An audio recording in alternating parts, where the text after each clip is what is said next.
Fala pessoal, mais um vídeo no ar e as informações do Mengão não param, ainda tem muita notícia quente e os setoristas do Flamengo estão trazendo tudo pra gente, então se liga aí, porque o vídeo tá recheado de bastidores e novidades, sem enrolação, vamos pro vídeo! Filipe Luís já tá aí com o time na cabeça. E a boa notícia é que o Alan, que estava fora aí dos últimos jogos, ele se lesionou no Campeonato Brasileiro na mesma partida que o Pulgar. O Pulgar ainda vai demorar um pouquinho, deve estar sendo preparado para o jogo contra o Fortaleza, um jogo antes da Copa do Mundo de Clubes. Mas o Alan treinou muito bem com o elenco e deve ser relacionado para o jogo de amanhã. A expectativa é muito boa para ter Gerson em campo. Ele que foi convocado pelo técnico italiano Carlo Ancelotti, estará amanhã no Maracanã e foi só um susto com o Coringa, né? Teve aí uma inflamação no joelho, ele hoje não se queixou de dores, trabalhou lá uma parte da atividade e o técnico Filipe Luís amanhã vai aí colocar a escalação, os 11 iniciais para essa partida muito importante, hein, contra o Deportivo Táchira, é o último jogo aí da fase de grupos. O Alan teve lesão grau 1 na posterior da coxa direita e o Gerson foi substituído na vitória diante do Palmeiras no último domingo no Allianz Parque com dores no joelho esquerdo e o clube informou que foi apenas um susto, o joelho do Gerson estava inflamado. Bom, a gente traz aqui informações sobre o mercado da bola, porque a gente vai ter ainda amanhã para falar muito desse jogo no Maraca, Deportivo Táchira, Libertadores, o outro jogo também é no mesmo dia, LDU vai receber o Central Córdoba, então poderemos ter aí jogos emocionantes, principalmente LDU e Central Córdoba, né? Quem vencer dos dois está classificado dependendo do saldo de gols, porque a LDU tem 8 pontos, Central Córdoba tem 11. Se a LDU vencer, dependendo do saldo de gols, a LDU empata com o Central Córdoba em 11 pontos, o Flamengo também chega a 11, mas o Flamengo tem um saldo de gols melhor e qualquer vitória simples diante do Deportivo Táchira, o Flamengo chegaria a 11 com um saldo de gols melhor do que as equipes. Mas a gente vai falar tudo isso amanhã. E quase todos os ingressos estão esgotados para o confronto de amanhã, às 9h30 da noite, entre Flamengo e Deportivo Táchira da Venezuela, última rodada do Grupo C da Copa Libertadores da América. A partida vale a classificação do Flamengo, que precisa vencer os venezuelanos para não depender da partida entre LDU e Central Córdoba da Argentina. O Mengão, portanto,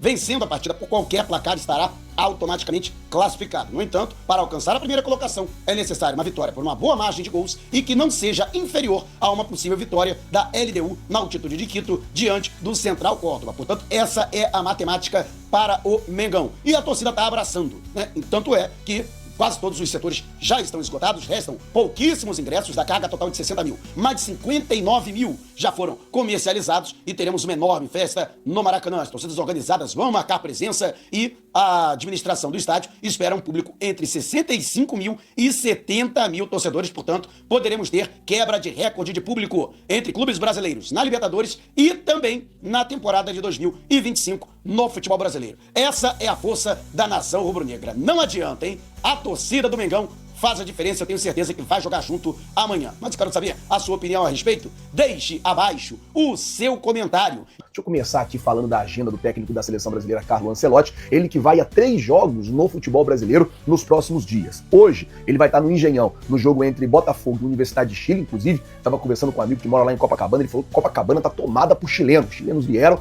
para poder apoiar a Universidade de Chile, que se empatar o jogo, elimina o Botafogo e se classifica para as oitavas de final. Então, o Ancelotti vai estar nessa partida hoje no estádio Newton Santos. Amanhã, ele vai estar no Maracanã, no jogo entre Flamengo e Deportivo Táchira. Óbvio que ele tem que ir lá ver o jogo do Flamengo. Convocou 5 jogadores do Flamengo, dos 5 amanhã deve jogar o Wesley, deve jogar o Alexandre, deve jogar, talvez o Felipe coloque até o Danilo para jogar, o Gerson, não sei porque tá com dor no joelho, e o Léo Ortiz com certeza joga. Dos 5 deve jogar uns 4 amanhã, então óbvio que ele tem que ir lá para ver os caras jogando. Então amanhã ele vai estar lá no Maracanã assistindo Flamengo e Deportivo Táchira, e no próximo domingo ele vai estar na Neoquímica Arena assistindo Corinthians e Vitória. Eu acho que essa ida dele no domingo na Neoquímica Arena tem muito a ver também para poder ver o estádio onde o Brasil vai enfrentar o Paraguai. Essa é a agenda do novo técnico da seleção brasileira. Lembrando que na segunda-feira os jogadores se apresentam, já tem o primeiro treino em São Paulo, o segundo treino em São Paulo, o terceiro treino vai ser lá em Guayaquil, no Equador, onde o Brasil joga contra o Equador pelas eliminatórias da Copa do Mundo, no Estádio Monumental, o mesmo estádio onde o Flamengo foi campeão da Libertadores 2022. Bom, vou falar de mudança geral agora, porque ao assumir a seleção, a CBF, né, o novo presidente, Samir Chaoud, ele anunciou oficialmente uma mudança geral nos campeonatos estaduais, que deixam de ter 17 e passam a ter apenas 11 datas. Então, a partir do ano que vem, o Campeonato Carioca, que contava com as 17 primeiras datas do ano, vão ter somente 11 datas, tirando ali 6 datas do Campeonato Estadual, principalmente para poder remanejar, porque ano que vem tem Copa do Mundo, vai ter que parar no meio do ano de novo, para o Campeonato Brasileiro não ficar até final de dezembro, como ficou esse ano, aí embola campeonato, embola férias, embola tudo. Então vai diminuir um pouco aí os campeonatos estaduais. A gente vai entrar num período aí de mercado da bola, hein?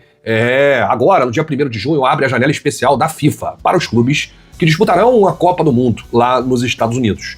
Flamengo, Palmeiras, Botafogo, Fluminense, River, enfim, todos os clubes, né? Real Madrid, Al Hilal, Atlético de Madrid, PSG, são muitos clubes aí, são 32 equipes, né?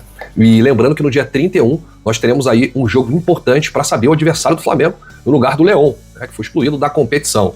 América do México, rapaz, que jogo. Eu vou até aqui pegar o horário para informar direitinho pro torcedor rubro-negro, porque é um jogo importante que vai definir aí o adversário do grupo, né? Vai ter aí América do México e Los Angeles FC.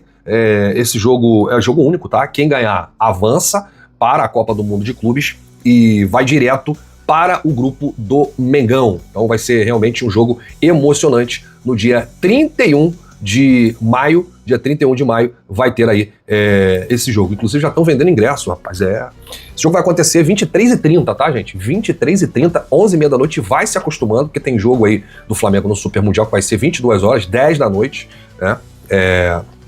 E a gente não está acostumado muito com esse horário, né? Os jogos aqui são 21h30, 21h45, mas lá é o horário dos Estados Unidos. Então, sábado, dia 31, aliás, o sábado vai estar cheio, hein? De tarde, 1h, tem final da Champions, PSG e Inter de Milão. E à noite, 23h30, 11h30, no BMO Stadium, em Los Angeles, vai ter Los Angeles FC e América do México. Quem que você queria que fosse pro grupo do Flamengo, hein? Os mexicanos ou os norte-americanos? Deixa aí nos comentários. Rapaz, se o América do México passar, vai ser um complicador aí por conta da torcida, né? São muitos mexicanos espalhados pelos Estados Unidos. Isso aí deixa o Trump bravo. E aí vai ter estádio lotado, né? O América do México. Já pensou Flamengo e América do México, estádio dividido? Eu acho até que o América do México vai ter a torcida maior do que a do Flamengo, os rubro-negros que estão nos Estados Unidos ou que vão para esse jogo. Vai ter muita gente que vai aos Estados Unidos para assistir aí esses jogos da Copa do Mundo de Clubes. Bom, pra gente encerrar aqui mais um assunto de mercado da bola, segundo o portal Gol, o Cruzeiro estuda realizar uma proposta por Matheus Gonçalves do Flamengo. O clube mineiro, no entanto, não pretende desembolsar um alto valor. Recentemente, o Flamengo pediu 9 milhões de euros, 58 milhões de reais ao Atlético Mineiro e ao Cruzeiro, mas a quantia foi completamente descartada pelos dois clubes. O meia de 19 anos já foi aprovado pelo técnico Leonardo Jardim e quer aí atacantes rápidos pelos lados do campo. Outro atacante cogitado pelo Cruzeiro é o Inestrosa, a pedida do Atlético Nacional de 5 milhões de euros, 32 milhões de reais por 50% também é considerada alta. Acabou o dinheiro do Pedrinho Lourenço, hein? O que houve? O Flamengo estipulou aqui 9 milhões de euros, 58 milhões de reais para vender o Matheus Gonçalves. O Cruzeiro achou muito. Aí o Cruzeiro foi no Atlético Nacional para tentar o Inestrosa. 5 milhões de euros, 32 milhões por 50%. Considerou alta também. E aí? Quer comprar por quanto? Uma bananada e 2 mariolas? 10 milhões de reais, 5 milhões de reais? Para fazer rir, como é que faz, produção? Tem que fazer isso. Não, amigo. De graça. Não dá. E você, venderia o Matheus Gonçalves ou não? Você acredita no garoto ainda? Deixa nos comentários, porque a sua opinião é muito importante. Olha, vamos mudar o assunto aqui agora. Vamos falar sobre a situação do Neymar, notícia que pegou todo mundo de surpresa agora à tarde, foi o Paparazzo que trouxe. O negócio é o seguinte, gente, a informação é que pessoas próximas ao Neymar procuraram o patrocinador do Flamengo para poder saber se havia no Flamengo o interesse de contratar o Neymar. Vale lembrar que ele tem contrato com o Santos até o dia 31 de junho agora. Então o contrato dele já está acabando com a equipe santista. E aí, procuraram, por que procuraram, Flávio, o patrocinador? Porque, como vocês estão ligados, a maioria do dinheiro, ou grande parte do dinheiro do Flamengo hoje, vem dos patrocinadores. E, normalmente, quando o Neymar ele faz um contrato com o clube, muda-se ali os valores e as cifras dos patrocinadores, até porque o Neymar ele traz uma visibilidade muito grande. Foi o que aconteceu com o Santos agora. Assim, o Neymar ganha 21 milhões de reais por mês. Não, mas o Santos passou a ganhar muito mais dinheiro porque o Neymar foi para lá e deu muito mais visibilidade ao peixe. Então, procuraram um dos patrocinadores do Flamengo para poder entender se o Flamengo teria o interesse de contratar o Neymar para jogar, para ser jogador do clube. Isso passa muito pelo desejo do jogador em estar presente no Super Mundial de Clubes. O José Boto, ele falou comigo no último sábado, teve aquela resenha lá do Cristiano Ronaldo e tal. Depois que acabou, que eu fui conversar com ele ali pessoalmente, falei, cara, mas vem cá, e o Neymar? O Neymar vai ficar livre no mercado aí e tal, o Neymar vai ficar à disposição? Como é que fica a situação do Neymar? E ele disse que o Neymar era um jogador que nesse momento não interessava ao Flamengo. Ele falou, não, o Neymar não interessa ao Flamengo. E aí ele não entrou em muitos detalhes, mas ele falou que o Neymar não interessava. Óbvio, o futebol é dinâmico, as coisas mudam o tempo todo. Não interessava sábado, mas hoje ele pode passar a interessar. Mas, a princípio, o Flamengo não tem o desejo de contratar o camisa 10 do Santos. E daí eu queria saber de você, torcedor rubro-negro que assiste o nosso canal. Hoje vai dar quebra-pau nos comentários, com certeza. Hoje é quebra-pau nos comentários. Você contrataria o Neymar? Com ele se oferecendo? Você traria o Neymar para o Flamengo? O que você faria? Eu faria, vou falar o que eu faria. Eu faria um contrato de produtividade, só ganha quando joga, e a cada gol ou a cada assistência que ele desse, ele iria ganhar mais, e é isso. Eu faria um contrato assim com ele, assim, dependendo muito mais dele do que do próprio Flamengo. Coloca nos comentários o que você faria se você fosse o Mengão com respeito à contratação do Neymar. Coloca nos comentários. Eu acho que, mano, chegaria para dividir a posição ali com a Arrascaeta. Porque os dois, nenhum dos dois jogam o Campeonato Brasileiro inteiro. Essa é a realidade. Os dois têm ali, o Arrascaeta tem menos do que o Neymar. Problemas físicos, assim. Então, mano, vocês vão dividir a posição. Jogo joga o Neymar, jogo joga o Arrascaeta. Jogo dá para jogar os dois. Então, eu colocaria ali os dois ali dividindo a posição. E o Flamengo subiria muito de qualidade e a visibilidade eu não preciso nem falar. Mas eu queria saber a sua opinião. É claro que se o Neymar vier pro Flamengo, ele vai ter que entender algumas coisas. Por exemplo, não vai ter um ônibus com uma cama aqui no Flamengo para ele. Vai ter que sentar na cadeira igual todo mundo. No banco, né, do ônibus, igual todo mundo. Ele vai ser tratado igual todo mundo. No Santos, é uma situação extra séria. Agora, no Flamengo, ele vai ser tratado igual a todos. Vamos ver se ele também vai aceitar isso, né? Se ele vai topar isso, se ele vai topar o desafio de ser jogador do Flamengo. Mas eu queria saber a sua opinião. Coloca, por favor, nos comentários. Lembrando sempre que o seu comentário ele é muito importante para nós. Quero saber de você. Traria ou não o Neymar pro Flamengo? Comente bastante, tá certo? E eu vou ficando por aqui. Se você não é inscrito no canal, você já sabe, tem um botão aqui embaixo escrito inscreva-se. Se inscreve no canal, acione o sino da notificação, deixa aí o seu like. Muito obrigado por tudo. Valeu, galera. Tamo junto. Vocês já sabem. É nóis. Valeu! E o Flamengo que tem essa especulação envolvendo Cristiano Ronaldo, que anunciou recentemente a sua saída do Al Nassr, né? Ele que falou que esse capítulo já está encerrado, né? Publicação que ele fez, mas a história ainda está por ser escrita. Ou seja, ele encerrou a sua passagem no Al Nassr, mas não pretende encerrar a carreira, né? Não faz parte dos planos do jogador encerrar a carreira, né? E aí ele se despede, portanto, do clube saudita. E, a partir de então, fica livre no mercado. O Robozão, portanto, tá na vitrine. E muita gente tem especulado aí a possibilidade da contratação, portanto, do Cristiano Ronaldo. E o diretor técnico do futebol do Flamengo, José Boto, participou de uma conferência, né? A conferência Bola Branca, da Rádio Renascença de Portugal. Ele foi um dos convidados e falou a respeito da possibilidade da contratação do Robozão, né? Considerado o maior jogador da história da seleção portuguesa. Temos objetivos bem claros, e os objetivos bem claros passam por ganhar a Liga, né? O caso Brasileirão, tentar ganhar a Libertadores, a Copa do Brasil, tentar ganhar tudo, se possível. E se não for, pelo menos ganhar 2, 3 competições aqui no Brasil. Então, não vemos com bons olhos a chegada de um jogador, seja o Cristiano, seja qualquer outro, somente para o Mundial. Não nos parece que isso tenha um impacto positivo. Nós vamos tentar reforçar, já em vista nessa janela, que há para o Mundial. Mas o principal objetivo é que seja um reforço para o restante da temporada, e não só para o Mundial. Até porque o Mundial é uma competição nova. Ninguém sabe como é que as equipes vão reagir. Fazer um investimento que pode prejudicar o resto da temporada só por causa do Mundial, da nossa parte esportiva, não vemos com bons olhos. Aí, portanto, a declaração de José Boto praticamente descartando a contratação, não do Cristiano Ronaldo em si, mas de um jogador do porte do Cristiano Ronaldo, ou até do Neymar também, né? Que seria um jogador muito caro e que iria comprometer o caixa do Flamengo, iria comprometer a capacidade de investimento do Flamengo para a contratação de reforços nesta janela de meio de ano de transferências internacionais. Então eu compreendo o que o Boto quis dizer. Não adianta contratar o Cristiano Ronaldo para o Mundial, e aí o Flamengo vai ficar refém financeiramente do Cristiano Ronaldo, vai ter essa situação, né, de ter que pagar os salários astronômicos do jogador e estrangulado no que se refere à contratação de outros jogadores, né?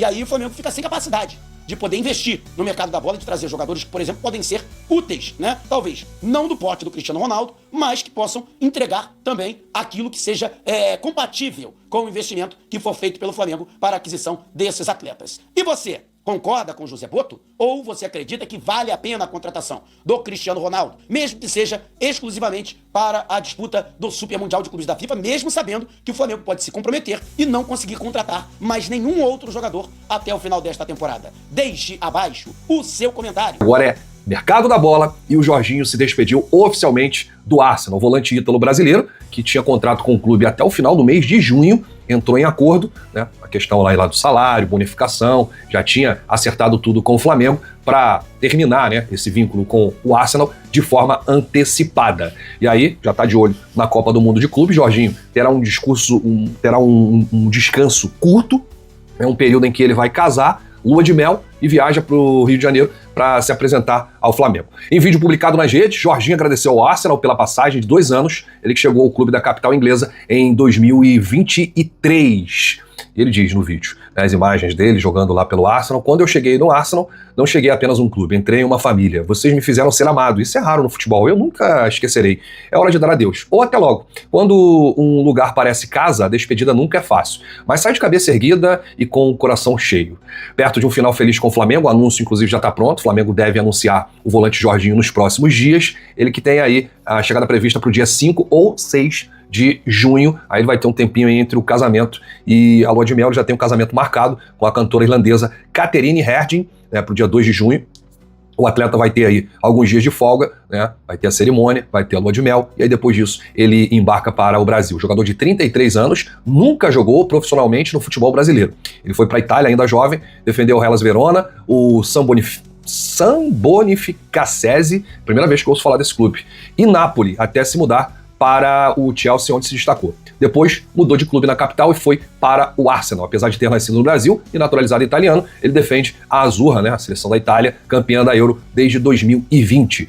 Jorginho pelo Arsenal nas últimas 2 temporadas. Anota aí, torcedor, foram 62 jogos, 35 como titular, 2 gols, 3 assistências, 34 passes decisivos, 89% no acerto do passe, 56% de eficiência nos duelos, 172 bolas recuperadas, 82 desarmes, campeão da Supercopa da Inglaterra 2023-2024.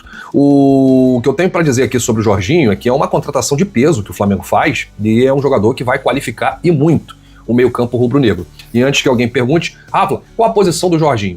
A primeira posição do Jorginho é primeiro volante, tá? Que é a posição ali do Pulgar. Mas o Jorginho joga muito bem como segundo volante. Por quê? Ele tem uma qualidade técnica muito grande no passe.